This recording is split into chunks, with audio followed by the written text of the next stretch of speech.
Before you immerse yourself in tonight's terror, hit that subscribe button if you think you can handle even darker stories lurking in the shadows. I'm sitting here at my desk, the glow of the screen in front of me, the only thing keeping me from nodding off. It's one of those nights where everything is dragging. I'm in my late 30s, a single mom, and an IT specialist. Nothing glamorous, but it pays the bills and keeps me busy. I work at a tech company in downtown, handling all kinds of systems issues and troubleshooting. It's a stable job, but it comes with its fair share of late nights. Tonight's no different. The office is quiet, the kind of quiet that feels almost too still. My son, Caleb, he's at home with the babysitter. He's only 3, so I can't help but worry. But I trust Lisa. She's been with us for a while, and she's great with him. Still, the distance between us always gets to me. I can't shake the feeling that I should be there, even though I know he's in good hands. Caleb's dad, well, he's not really in the picture. He's been out of town for the past few months on a work assignment, and honestly, that's fine by me. He wasn't much help when he was around anyway. His job's always been more important than anything else, so I've learned to do it all on my own. It's not easy, but I get by. Caleb's all I need. I check the time again. It's late tonight, and I'm still stuck at the office. I should probably head out soon, but there's always one more thing to fix, one more issue to resolve. It's the nature of IT work, never ending. Just as I'm getting back into the flow, my phone vibrates. It's an emergency alert, and it catches me off guard. This is an emergency. Do not leave your current location. Remain indoors, await further instructions. My heart skips a beat. I read the message again, but it doesn't make sense. Why would there be an emergency this late at night, and why are they telling me to stay put? My mind immediately jumps to Caleb. What's going on at home? I try calling Lisa, the babysitter, but it rings and rings with no answer. My gut tightens. I shoot her a quick text asking if everything's okay, but there's no reply. I can't sit here wondering. I need to know my son is safe. I pace back and forth, fighting the urge to panic. I try calling again, still nothing. What if something's wrong? What if something's happening outside? I try to stay calm, but the silence in the office feels unnervingly loud now. I glance at the clock again, and I know I can't wait any longer. I grab my jacket, ready to head out. But something about the alert keeps nagging at me. Something feels wrong. I stand there for a moment, still holding my phone, my mind racing. I'm trying to make sense of everything, but all I can think about is getting home to Caleb. I don't have time to waste. I grab my jacket and head toward the door, but just as I reach for the handle, the lights overhead flicker. It's brief, just a flash, but it's enough to make me stop. I look up, confused. The lights flicker again, and this time it's followed by a strange stillness that fills the room. The kind of silence that feels heavier than usual, like the building is waiting for something. My heart rate picks up, but I tell myself it's just the anxiety of worrying about Caleb. I try to shake it off, thinking I'm just overthinking things, but then I hear it. A whisper. It's faint, barely audible, but it's there. I freeze, my hand still on the door handle. Then it happens again. I turn slowly, my eyes scanning the empty office, but I can't pinpoint where the sound is coming from. It's soft, almost like a murmur, drifting through the intercom system, and it's not English. I try to focus, but the words aren't clear. They sound like a language I don't recognize, sharp and foreign. I stand there, motionless, straining to catch more of it. The whispers grow louder, more distinct, repeating phrases that make no sense, sounds that twist and curl in the air, unintelligible and unsettling. I feel my stomach tighten as my instincts scream at me to leave, to get out of here and go home. But the sound, the whispers, they're strange, and I can't help but listen. I take a step back, my hand still gripping the door, and I try to calm myself. Then out of nowhere, my phone buzzes. It's a video call from Greg, one of my coworkers. He's someone I don't usually hear from outside of work hours, so I answer quickly. His face appears on the screen, but there's something off about him. His usual calm demeanor is replaced by a look of pure panic, eyes wide, his breathing shallow. The background is pitch black, and I can barely make out anything behind him. "Greg, what's going on?" I ask, my voice tight with concern. He doesn't immediately answer. Instead, he glances over his shoulder nervously, his hands shaking as he grips the phone. I ignored the alert, he says, his voice barely above a whisper. I thought it was just some kind of glitch, but I saw them. He swallows hard, looking like he's trying to hold himself together, but I can see the fear in his eyes. They're not human, he continues, his voice trembling. They were outside, moving in the shadows. I don't know what they are, but I don't think they're normal. They're not human. Don't go outside. Whatever you do, don't go outside. I feel a chill run down my spine at his words. I want to ask more, but before I can, he suddenly gasps, his head jerking to the side. His eyes widen even more, and he freezes.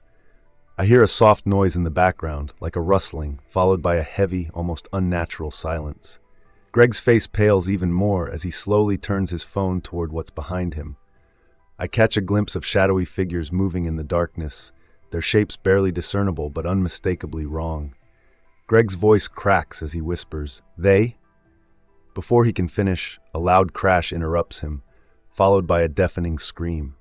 His phone shakes violently, and the image on the screen blurs as the call abruptly cuts off. The silence on the other end of the line is deafening. I stare at the screen, frozen, trying to process what just happened. My heart pounds in my chest as I sit there, holding my phone, staring at the blank screen where Greg's face once was. I glance around, the weight of the situation sinking in. Something is happening outside, something that's bigger than just an emergency alert. I need to get to Caleb, but the fear gnawing at me now is like a weight that's keeping me rooted to the spot. I take a deep breath, trying to steady myself, but all I can think about is Greg's last words, "Don't go outside." My phone buzzes again, pulling me out of my thoughts. This time it's Matt, my husband. He's calling after seeing the emergency alert on the news. I hesitate for a brief moment before answering, hoping his voice will bring some comfort in this unsettling situation. "Hey," I say, my voice tight with worry. "Did you see the alert? What's going on there?" Matt's voice is urgent, filled with concern. "I called the babysitter. She said Caleb's fine, but listen to me. Don't go home. It's dangerous out there." I grip the phone a little too tightly, the words sinking in. "I saw it. I'm trying to get back to Caleb. He's with the babysitter. I need to get to him." There's a pause on the other end of the line, and I can almost hear him pacing. "I know, but you don't understand. Whatever's going on, it's not safe. Just stay where you are. Caleb will be okay." I can feel the frustration building inside me. The more he says it, the more it sounds like he's telling me to ignore my instincts, to stay put. "I can't just sit here, Matt. Caleb needs me. I can't leave him alone." "Claire, please. I know you're scared, but if you leave, you could be putting yourself in more danger. Don't make a rash decision. Stay where you are." "You're not thinking this through," he argues, his voice rising. "If you leave, you could get yourself killed. Stay where you are. Wait this out. You'll be safer, please." I shake my head as if he can see me. "I don't care about being safe. I'm their mom. You don't get to tell me what to do anymore." My voice cracks at the end, something sharp and bitter rising inside of me as I think of Caleb, of him alone at home with the babysitter. I can't just sit here waiting while something's wrong. "Listen, Matt," I say, my voice low but firm. "I'm going. I have to go." There's a pause, and I hear him curse under his breath. "This is crazy, Claire. Don't—" "I have to." I cut him off, my pulse quickening. "I'll be fine." Before he can protest again, I end the call, my heart pounding against my chest. I know this is reckless. I know I shouldn't be going home, not with everything that's happening, but I don't have any other choice. Caleb needs me. I can't just wait around here while he's out there, possibly in danger. I make my way to the office exit, my mind racing. My footsteps echo through the empty hall, the silence feeling more oppressive with every step. As I near the door, I glance out of the large windows that line the hallway, my breath catching when something catches my eye. At first, I think it's just a trick of the light, maybe a reflection from the street lamps outside, but as I look closer, I realize it's something else entirely. There, just beyond the parking lot, are strange shapes, figures that don't belong. They stand still, almost like statues, but something about their silhouette is wrong. Too tall, too thin. Their outlines seem to shimmer, almost like they're not entirely solid. I squint, trying to make sense of it, but the more I look, the more unsettling it becomes. The figures seem to shift, moving in unnatural ways, like they're not bound by the same rules as everything else. It's as if they're not human. A chill spreads through me, and I instinctively step back, my heart starting to race. I don't want to look anymore, but I can't tear my eyes away. They don't seem to notice me, but I feel their presence as if they're watching, waiting. The hairs on the back of my neck stand on end, and I force myself to turn away, to focus on getting out of the building. But that image lingers in my mind, the strange shapes moving in the shadows, their glowing outlines haunting my every thought. I hurry through the door, my pulse quickening as I head to my car. Just as I'm about to get in, the phone rings again. It's the babysitter. Her voice is trembling, barely holding back tears. "Claire," she stammers, almost whispering. "There are strange people outside. They're glowing and they're knocking on the windows. What do I do? What do I do?" The fear in her voice makes my stomach drop. I try to steady myself, forcing my voice to stay calm. "It's okay. Stay calm. Just stay inside with Caleb. Don't open the door for anyone." But inside, my blood runs cold. Glowing figures? Knocking on windows? I've never heard anything like this before. Every instinct tells me to get home right now, to be with Caleb, but something in my gut makes me hesitate. I can't just rush in blindly without knowing what's out there. What if whatever is happening is even worse than we're imagining? "Are you sure?" The babysitter's voice is shaky, and I can hear her moving around, likely peeking out the window. They look different, like they're not even human. I swallow hard, trying to stay calm for her. "Don't look at them. Stay away from the windows and lock all the doors. I'm on my way, okay? Just hang tight." I can hear her sniffling, trying to hold back the fear in her voice. "I'm scared, Claire. I don't know what they want. They're still out there, tapping on the glass. I don't know what to do." I close my eyes for a moment, trying to push the rising panic out of my chest.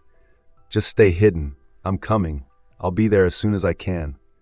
Before she can respond, I end the call, my hands shaking. I stand there for a second, staring at the phone, trying to breathe deeply and think. I can't waste any more time. Whatever's happening, I need to get home. I just have to figure out how to avoid whatever is waiting outside. I rush toward my car, my mind racing with questions and fears I can't quite process. The streets seem too quiet, too empty, and the air feels too still as I drive. Every part of me wants to get home faster, but I can't shake the thought of what might be lurking around the corner. What if I'm not the only one trying to get home? What if I'm walking right into something I won't be able to escape from? The babysitter's words echo in my mind. They're glowing.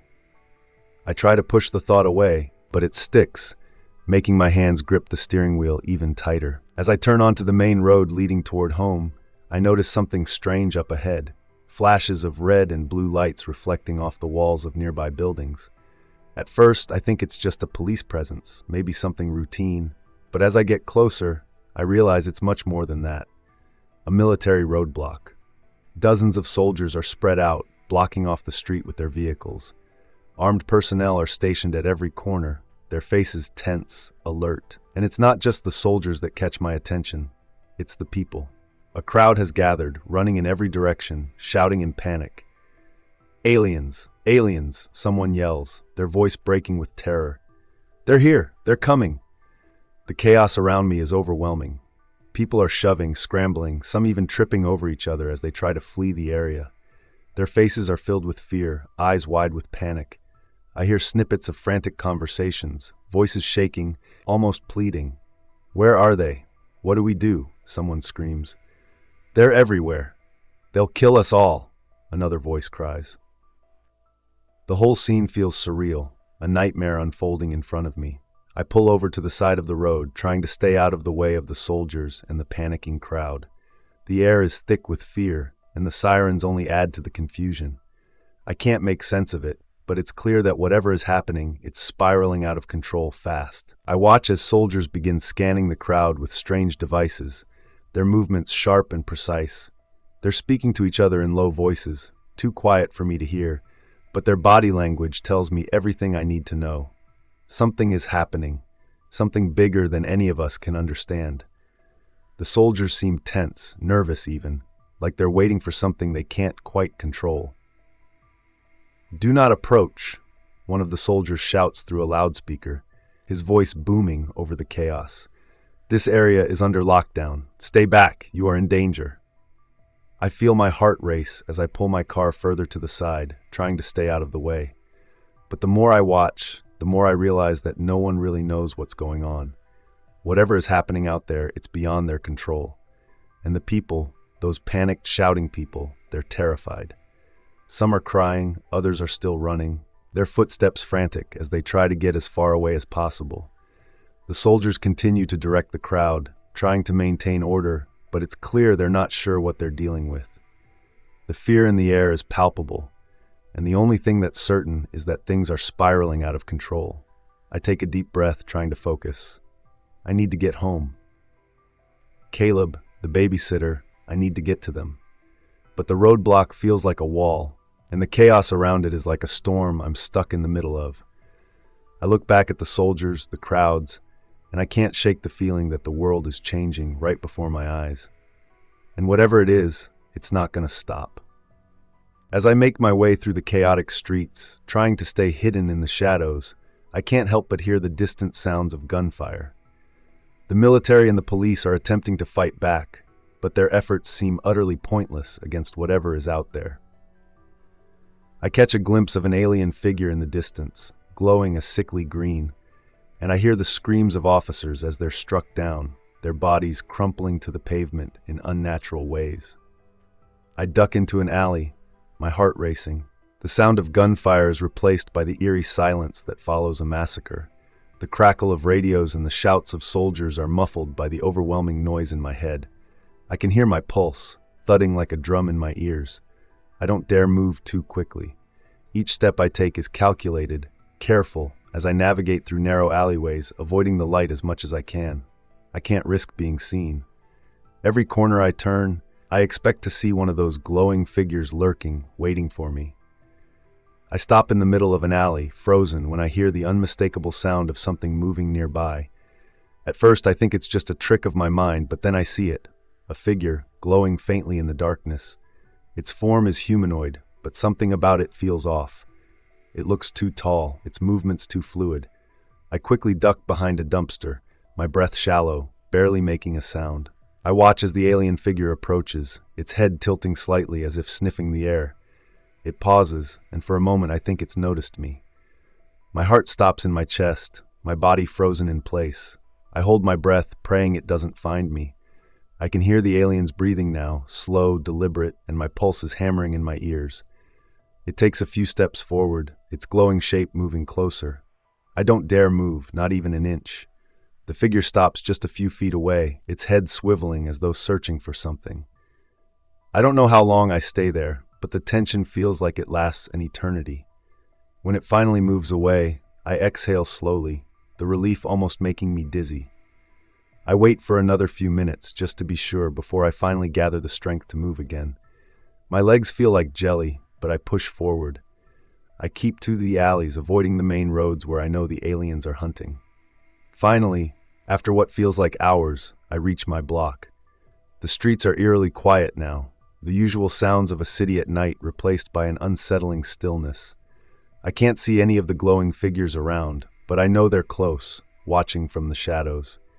I make my way to my house as quickly as I can, hoping to slip in unnoticed. The front door is locked, but I don't have time to waste on that.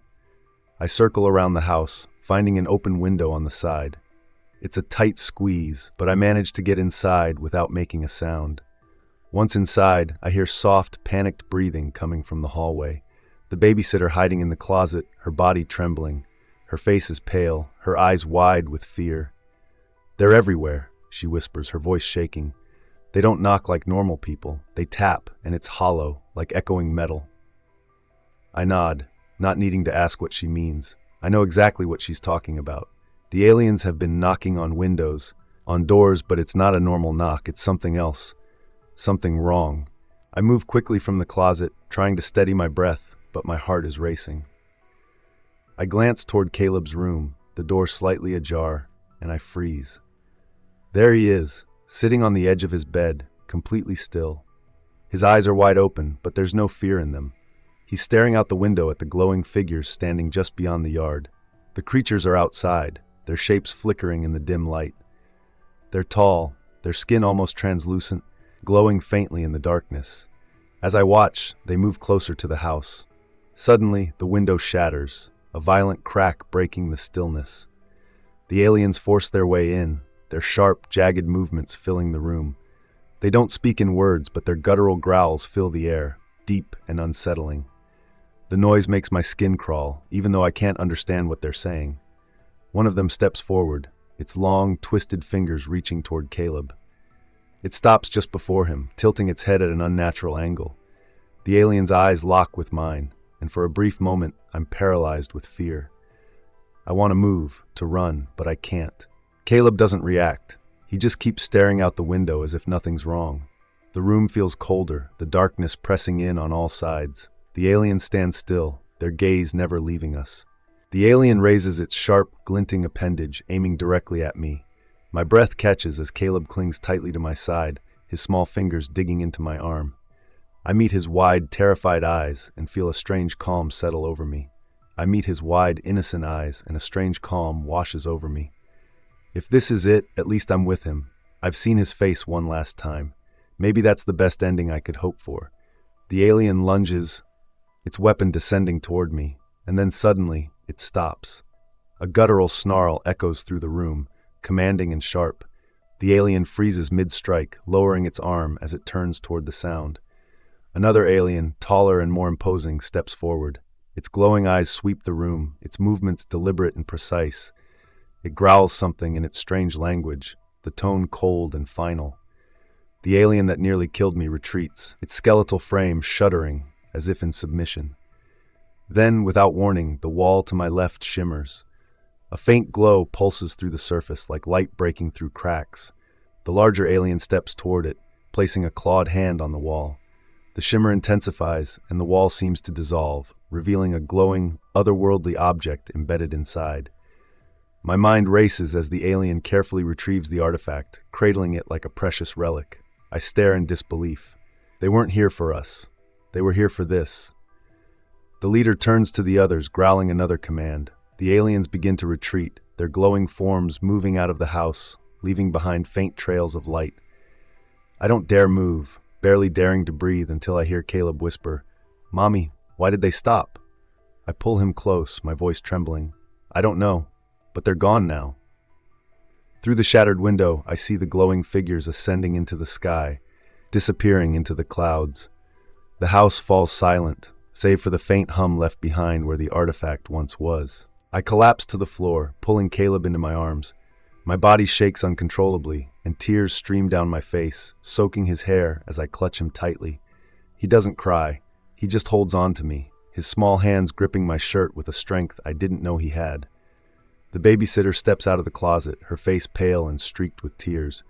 She sinks to the floor beside me, her voice barely audible. What were they? Why us? I have no answer. My mind is blank, my body exhausted. All I can do is hold Caleb and try to reassure myself that we're still alive. The silence is broken by the chime of my phone. I fumble for it with trembling fingers, the words on the screen sharp and clear. All clear. Remain indoors until further notice. I laugh bitterly, the sound hollow in the still air. All clear. As if anything could ever feel clear again. Later, after Caleb has finally fallen asleep in my arms, I find myself standing at the window. The sky is dark, the glowing lights of the aliens fading into distant stars. The babysitter, now sitting on the couch, stares blankly at the floor. I don't think she'll ever babysit again. I whisper to myself, my breath fogging the glass. They weren't here for us. They were here for it.